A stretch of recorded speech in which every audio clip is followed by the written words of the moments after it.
Another highly requested video, so let's not waste any time and just go right into it, starting with JJ's strengths and later talking weaknesses. McCarthy is like the inverse of Michael Penix. He works best in the middle of the field and struggles to throw on the sidelines. He attacks all areas in the middle of the field, deep middle, intermediate middle, and short middle, and he does so with anticipation, accuracy, and confidence. His best throws generally come up the seam or when he's throwing to crossers into tight windows. On these throws, he shows excellent velocity to zip the ball in between defenders and deliver it to his wide receiver. He consistently works from outside to inside on his reads and will find throws in the middle of the field late in his progression. He shows the ability to see and throw upon seeing them open, rather than hesitating, and he also shows the ability to throw with anticipation, rather than waiting for the wide receiver to get open and to actually see the separation. Although McCarthy notoriously has a small sample size of NFL level throws, he actually had the 17th most throws over the middle of the field in the FBS. On these throws, PFF gave him a 91.2 passing grade and an adjusted completion percentage of 85.6%, which were both top 10 in the nation. But we don't like nerds. See that running back paradox video? What idiot made that? Watch some film, moron. Well, let's just look at the film real quick and see if the numbers in the film match up, alright? Here, McCarthy works from the outside in, sees the wide receiver about to cross the defender's face, and delivers the ball into the middle of the field. Here, McCarthy turns down the number 1 on the sideline, moves to the seam, and throws with anticipation, while a defender's barreling down on him, right over this defender's head, and is dropped by the wide receiver. Here, although I don't love the decision, McCarthy delivers a perfect strike to the wide receiver into this very tight window. And here's a real deep throw into the middle, where McCarthy puts his ball where only his wide receiver can get it, right over the DB's head. Here, McCarthy throws with anticipation, starting his windup before the wide receiver is out of his break, and although it's a bit high, it's still in range for the wide receiver to come down with the ball. Outside of simply just throwing to the middle of the field, I was generally very impressed with McCarthy's ability to progress to the open wide receiver and to throw upon seeing them. There were so many times on tape where I saw a guy about to spring open and was just super confident that he'd make the read, and when he did, I got that nice little dopamine hit that we'd all crave so much. For some it's Instagram, for some it's sexy ladies. For me, it's watching JJ McCarthy throw the ball to the open receiver. And sexy ladies. But seriously, there are so many times on tape, which you can see from my other videos, where I'm just not confident at all that the quarterback's going to find the open receiver, and so many times I was just watching and I was just thinking, yeah, he'll hit it, and he did. But he can be inconsistent on this point because he has a bad habit of being slow to move through his reads, which I'll discuss in the weaknesses section, but given his sample size of throws, I was impressed with his ability to find open wide receivers, even if he was a bit late moving off his first read, when he had the time to be late, if that makes any sense. McCarthy can also play in structure and out of structure, giving him a higher floor. The narrative around McCarthy is that he's a win with, not a win because of quarterback, and we'll discuss that narrative later, but for now, when we're focusing on strengths, it suffices to say that this narrative has at least arisen in part from how well he plays in structure. McCarthy can execute the easy drawn-up stuff all day long, and has no problem doing so. Although he'll definitely have the inaccurate throw here and there, he generally has no issues taking what the defense gives him. But alongside his ability to play in structure, he shows the ability to play out of structure. He generally doesn't force out of structure plays and prefers to run the play as drawn up, but when he needs to buy time and roll out, he showed the ability to create for himself in the pocket with above average athleticism and good ability to throw on the run or throw off platform out of the pocket. Although I'd hardly say an NFL offense can rely on his playmaking ability, it is an extra factor that he brings, as he doesn't strictly require every single play to be drawn up. He can do work and create first downs by rushing, or in the scramble drill if the design play isn't there. When breaking the pocket, he doesn't drop his eyes too fast, and he's also very willing to throw with defenders barreling down on him, further allowing him to get off passes that other quarterbacks might not want to throw. Going back to in-structure play for a moment, McCarthy's 2 years as a starter at Michigan have given him experience in a pro-style scheme where he showed the ability to work from shotgun or under center, read NFL-level route concepts, and run RPOs and bootlegs. When pressured early in the snap, he also shows solid pocket presence to step up and away from pressure, and to reset his feet to throw or to continue scanning the field when he has the time. But as discussed, he is also a good enough athlete to break out of the pocket when needed. His athleticism can be used in the design run game as well. I wouldn't say McCarthy is a high-end athlete by any means, but he is athletic enough to open up the offense with option plays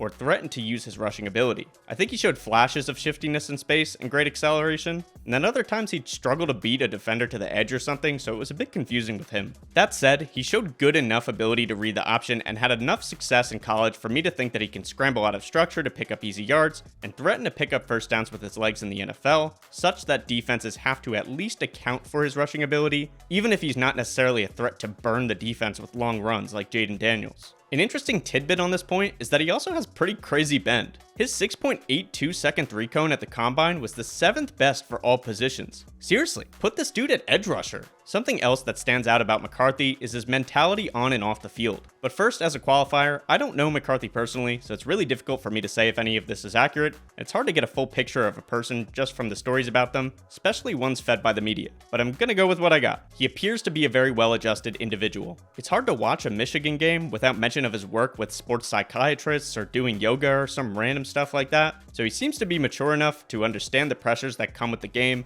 and to have the foresight to even address such issues rather than winging it. It seems to work for him too. As an outside observer with no college football team that I root for, McCarthy is a pretty popular player to hate on, and Michigan is also a very popular program to hate, but he seems to rise above it and to have a good head on his shoulders. You can also see his competitiveness and confidence on the field, as he'll take risks, fight for tough yards as a rusher, and he's absolutely willing to stand in and take hits from defenders or to make throws with defenders in his face, which is very admirable. He appears to be much more mature than the average 21-year-old and appears to be a formidable leader. When I was 21, I was pretty much partying every day and skipping class, so he's at least much better than me, which admittedly isn't a super high bar, but he still crushed it nonetheless. So good job. Additionally, although I don't really subscribe to the proven winner argument because winning relies on so much more than just one player, a perceived strength by many is that McCarthy is a proven winner, shown by his 27-1 record as the starting quarterback for Michigan, culminating in an undefeated season winning the national championship in 2023. He was also a finalist for the Manning Award and Unitas Golden Arm Award in 2023, and he was a 5-star recruit coming out of high school. But now it's time to discuss weaknesses. The main problem I have with his game is his ball placement and accuracy.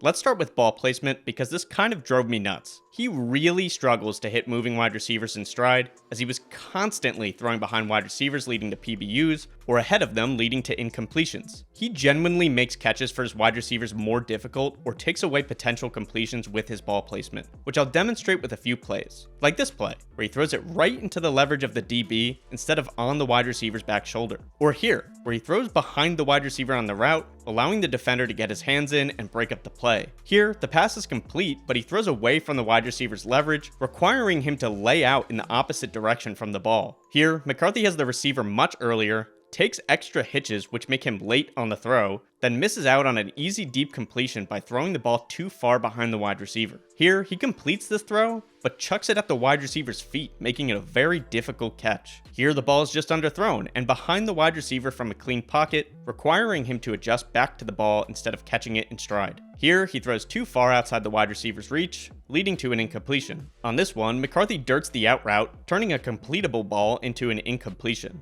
And here, McCarthy throws too inside on the out route, leading to the PBU yet again. Here, McCarthy badly underthrows this pass, and although it was a touchdown, I think this is an interception in the NFL. As you can see, the safety takes a flatter angle to the ball and misjudges it, allowing it to go over his head, whereas safeties don't as often make those mistakes in the NFL. He just mistrucked the ball. I'd assume they'd continue to run with the wide receiver and intercept it in front of them instead of taking such a flat angle and then attempting to dive back to the ball. And again, on this play, he underthrows this deep ball and the safety just overruns the ball and never gets his head turned around, just kind of lunging into the wide receiver instead of playing the ball. This is not a completion in the NFL. I think you guys get the idea, but alongside making catches more difficult for receivers or not completing passes that he could otherwise complete, his ball placement takes away potential yards after the catch. Like here, he throws behind the crosser, causing the wide receiver to lose his balance and sacrificing his ability to run after the catch. And here, McCarthy misses a wide open wide receiver down the sidelines by putting it behind him. He did hit the wide receiver's hands, but to the extent the wide receiver could even make this catch, he wouldn't have been able to run for a touchdown like he would have been with an accurate ball. This many examples is literally me cutting it down. There are so many more. And as you can see, he just doesn't have great accuracy or ball placement. He over or underthrows receivers at every area of the field, even easy throws, as his short accuracy is erratic and very hit or miss, especially short outs. I could seriously make a whole compilation of him missing short outs because he either completely missed the receiver or threw behind the wide receiver leading to PBUs, or he was late causing interceptions. In a mixture of a couple different weaknesses, I'm also going to talk about his ability to throw vertical routes to the sidelines. And when I'm talking about vertical routes, I'm talking about like slot fades or goes or outside fades obviously, or just anything where the wide receiver is working vertically down the sideline. Comebacks, curls, all of that stuff. He didn't really attempt these throws very much. He wasn't asked to attempt these throws very much. And when he did attempt these throws, it was rarely ever good. As I said before, McCarthy is like the inverse of Penix. McCarthy does not show the ability to make difficult throws down the sidelines. He didn't show much ability to deliver the ball into the bucket on fades or goes. He didn't show consistent ability to give wide receivers good jump balls. He wasn't able to consistently throw comebacks or curls with anticipation. And when he did, the throws were often over their head or at their feet. Let's take a look at some examples. On this one, he doesn't even get it close to the right spot, causing it to fall to the feet of his receiver. Here, he tries to throw the sideline ball and he overthrows the wide receiver. I know the quality on this one is ass, so I'll highlight the ball so you can actually see where it goes because we go above and beyond on this channel. Man, this guy puts a lot of effort into these. I should like and subscribe. Who said that? And here is McCarthy overthrowing a comeback against Washington in the national championship. On this play, McCarthy underthrows the slot fade, allowing the DB to get his hands in and get a PBU. From this angle, you can actually see how underthrowing this ball lets the DB get his hand in and rip it away at the last second from the wide receiver. Here, he overthrows the fade down the sideline. I'm not even entirely sure if he was trying to throw this away or drop this in the bucket, but I lean towards that he was trying on this throw because of this little lean thing he does here at the end, as if he's like trying to use the force to keep it in bounds. I don't know, maybe he just couldn't see the play, but we've already gone through plenty of examples that I think establish the point. But as I said, it's also concerning because of the lack of attempts of these types of throws on his tape. I watched almost 10 games of McCarthy, and I can only remember a handful of completions to vertical routes outside the numbers when he wasn't scrambling, which I'll play on screen now as I talk. All the other attempts were ones I just showed you. I did go back through my saved clips and I couldn't find any others from within the pocket. I found a couple outside of the pocket, but in terms of ones from the pocket, I can't guarantee I didn't miss one here or there, but if there were any, it wasn't much more. And again, when I'm talking about these throws outside the numbers, I'm talking about vertical throws, not throws where the wide receiver is running horizontal to the sidelines, like drag routes, crossers, overs, outs, and corners. Alongside all the film I've been showing on screen to back up what I've been saying, the advanced stats back this up too, as McCarthy's throws outside the numbers were charted as having a 27.1% uncatchable throw rate, which is higher than average and also applied to a sample size in which McCarthy didn't throw many difficult sideline throws outside the numbers. Another thing that I admittedly didn't notice during my film watch of him, but Nate Tice, an analyst who I really respect, pointed out is that McCarthy further struggles with throws outside the numbers when he's throwing to his left, writing in his article, quote, "On throws of 10 or more air yards and outside the numbers over his career, comparing his throws to the right and left are pretty drastic. McCarthy's completion percentage drops from 56.2% to 42.6%. His quarterback efficiency rating goes from an eye-watering 205.4 to 144.2. His dropback success rate from a crisp 56.2% to a pedestrian 42.6%, and his first downs per attempt from 53.4% to 39.7%, end quote. Moving on from accuracy and ball placement, I also think he had issues hyperfixating on reads, making him slow through progressions, predetermining throws, and being late on throws. In general, I felt that he struggled to move off his first read when the defense didn't play out how he expected. That's to say that he needs to become more comfortable at moving off his pre-snap read and reading out the play in real time post-snap. There were some plays where he just refused to move off his first read and stared them down the entire play. And these are not the types of plays that we discussed with Jayden Daniels where the quarterback is fine to quote-unquote stare down the receivers, but they're throws against zone where defenders are reading his eyes and are all getting sucked towards the play because he makes it so obvious. When he does this, he doesn't use his eyes at all to move defenders and create larger throwing windows, and he'll just force the ball to the read without them ever really getting open. That's why his film reviews can be confusing, because it's hard to tell sometimes whether he truly found the open wide receiver or whether it was just a predetermined throw to the wide receiver the whole time, and they just so happened to be open. You can definitely tell some throws are predetermined because he'll make some baffling decisions throwing balls to wide receivers who are not even close to open. He completes some of them by fitting them into tight windows, but some of the decisions just make no sense when reading the defense, and a lot of these tight window throws would not be complete in the NFL because the ball placement is just not there.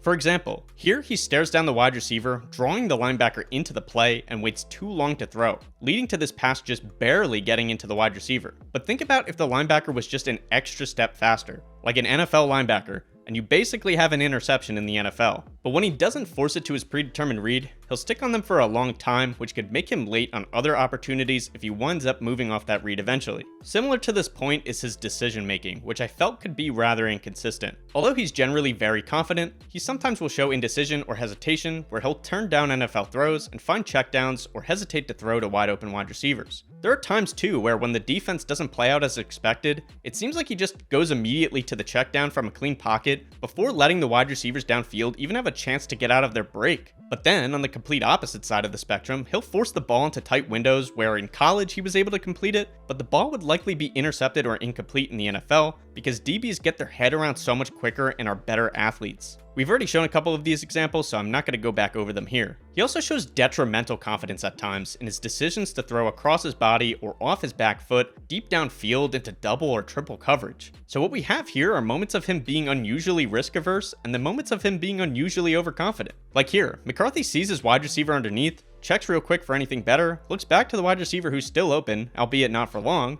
and then just winds up chucking this ball recklessly for a near interception. I think he needs to consistently make better decisions, which includes throwing the ball away too, as he often took sacks outside the pocket because he'd hold onto the ball too long or trust his ability to get away from defenders. Per PFF, he only had one throwaway in 2023. One! Another weakness is his ability to throw with touch, as he can get the ball tipped at the line of scrimmage or intercepted by underneath defenders from failing to arc the ball enough to drop it in over a defender's head. Similarly, he also struggles to see underneath defenders lurking to jump the ball at times, which will lead to interceptions, and he can struggle to read out safety rotations late in the play. His footwork was also pretty poor, which probably explains his poor accuracy and ball placement, and he'll really need to play more with a consistent lower half in the NFL. In terms of pocket presence, I felt that it was generally good, but there were definitely a couple times where I felt he was bailing the pocket for no reason or stepping up too early into pressure. It's also important to note that his 9-inch hands are 10th percentile for a quarterback, lessening his grip on the ball and making him prone to fumbles. In terms of tools, I personally don't subscribe to the idea that McCarthy has high-end tools. I thought his arm strength was fine to good, but nothing more. He had a lot of velocity and zip on the ball when throwing it to tight windows, but I don't think he had the pure arm strength to consistently push the ball to out routes outside the numbers, and even when throwing downfield, he had to wind himself up to throw, which made him late.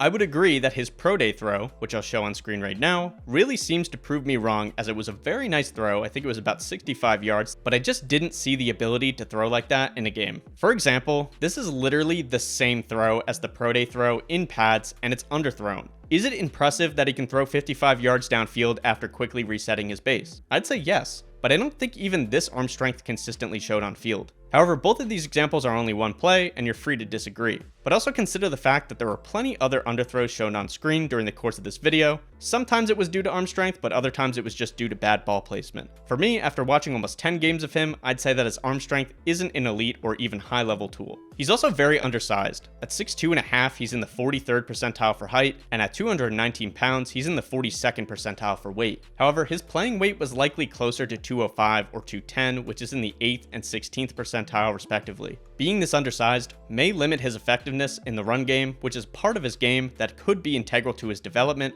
because it gives him a higher floor earlier on in his career as the passing game progresses. In opposition to the proven winner strength narrative, there's also a win with, not because of, QB narrative for weaknesses. I personally don't subscribe to either for the reasons I'm about to state, but I wanted to present them both here to be a bit more objective, although I recognize most of the video is supposed to be my subjective take on JJ McCarthy. The current argument is that McCarthy wasn't tasked with winning games for his team because Michigan was a run-heavy team and often played with a lead and didn't really ask him to make difficult throws that much. Infamously, McCarthy went 7 for 8 for 60 yards in a 23-15 win against Penn State in 2023, and had many other games where he barely threw the ball, including the national championship, where he went 10 for 18 for 140 yards in a 34-13 win. My take on it is that you can't really say anything definitively because we don't know whether Michigan straight up didn't trust him or whether they just simply didn't need him to do that much. They also did trust him to make difficult throws. Throws over the middle are some of the most difficult throws in college football. It just seems like they didn't really try as much to throw the ball outside, and whether that's due to a lack of trust or a lack of ability by McCarthy is something that we can't really know. But regardless of who your quarterback is, you're rarely going to task them with attempting difficult throws when you don't need to because it's just inherently more risky. It doesn't eat up as much clock as running the ball, and it's just unnecessary. I mean, there are even games in the NFL where players like Josh Allen don't need to do anything because the rushing game is working so effectively, and that's what it appears like for McCarthy. But it was just basically every game. And even when it wasn't, the rushing game was so good for Michigan that there was the belief that they still didn't really need to take the risk of making difficult passes because the running game would just get them back into the game. So my take on it is that I quite frankly don't give a shit. It just makes him kind of annoying to scout because the sample size of difficult throws are much smaller. Let's wrap this bad boy up. My ultimate conclusion on McCarthy is that I'm struggling to come up with one that I feel strongly about. I feel strongly that he needs to improve his ball placement, accuracy, and timing, especially on throws outside the numbers, and that he needs to work on his footwork and learn how to read the field quicker. But I also feel strongly that he's an excellent passer in the middle of the field and does a great job finding the open wide receiver and keeping the chains moving. If he can progress to at least threaten to consistently make throws outside the numbers, he could become a very good quarterback with the ability to throw to any area of the field, work out of structure, and add further production in the designed run game. If he can't, defenses will take notice of what he does well, shut him down, and will force him to sink or swim. It's rare that things fit into extremes, so I think McCarthy will probably find himself somewhere in the middle. He'll improve on his mechanics a bit, and become a bit better at throwing to the sidelines, making him maybe a quality starter within the first couple years in the NFL, but not a high-level or elite starter. Quality as I use it for quarterbacks means about the top 15 to 20 range, so that's kind of where I realistically see his upside right now. Top 15 to 20. But, like I said, I'm having a difficult time coming to a strong conclusion on him, and wouldn't really be surprised if he was a high-end starter, but also wouldn't really be surprised if he struggled to even become a quality backup. But, as I always do, I wish him the best of luck. Woo! Thanks for sticking around. Please leave a like and subscribe if you enjoyed, as it really does help out the channel, and please let me know what you thought. Agree? Disagree? No opinion? Did your opinion change from what it was before? Do you feel more or less strongly about how you felt coming in? Let's talk ball below, draft or non-draft. I'd also appreciate if you guys checked out my second channel where I have breakdowns of other prospects, just shorter and less in depth, but I wanted to get my opinions out on them. Otherwise, let me know who you guys want to see next. That's about it. Later.